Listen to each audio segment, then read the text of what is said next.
Use this guide to help you renew your practicing certificate. From the homepage of our website, you can access LSB Online via the blue button in the top menu or under the For Lawyers quick links. Click the Login button to sign into LSB Online to access the home screen.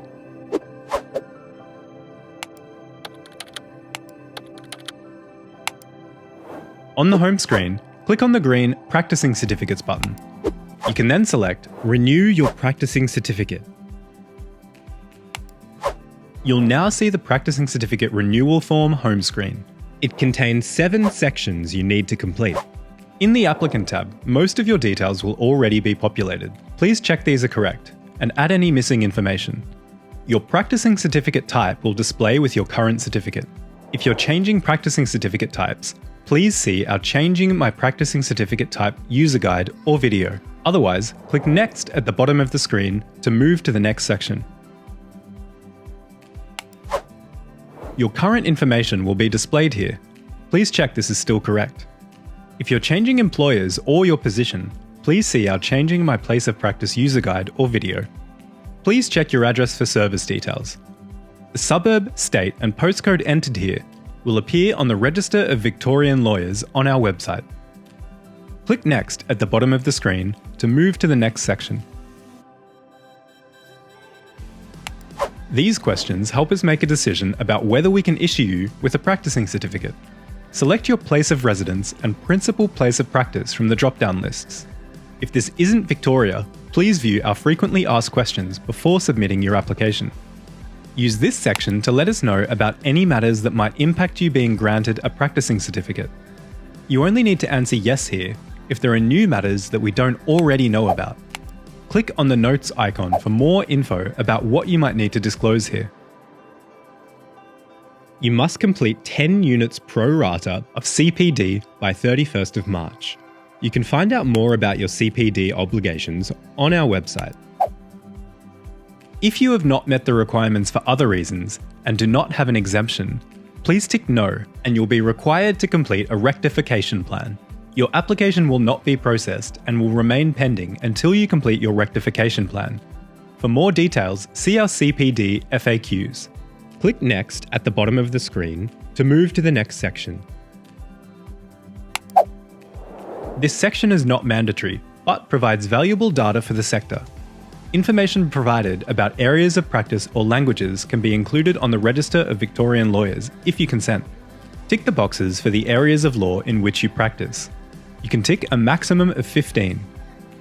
Enter information about the number of days and hours you work each week. Click Next at the bottom of the screen to move to the next section. Select your country of birth from the drop-down list. You can also select up to 2 ancestries. You can select up to 5 languages that you speak other than English from the drop-down list. If your language is not listed, you can enter it into the Not Listed field. Click Next at the bottom of the screen to move to the next section. Select Yes or No here to let us know if you already hold a practicing certificate, or have recently applied for one from a jurisdiction other than Victoria. Enter a tick in the declaration box. If you would like to receive communication from the Law Library of Victoria, select Yes. If you would like your information about areas of practice and languages to be included on the Register of Victorian Lawyers, select Yes to the consent questions. If you provided these details in the previous section, but select No here, this information will only be used for de-identified reporting.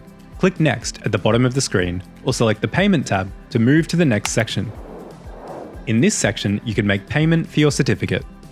A summary of your practicing certificate information will now appear. Click Confirmed, or go back and edit your information if it's incorrect. Your fees will now display. You can pay by BPay or credit card. If you select credit card, the payment screen will load and you can enter your details.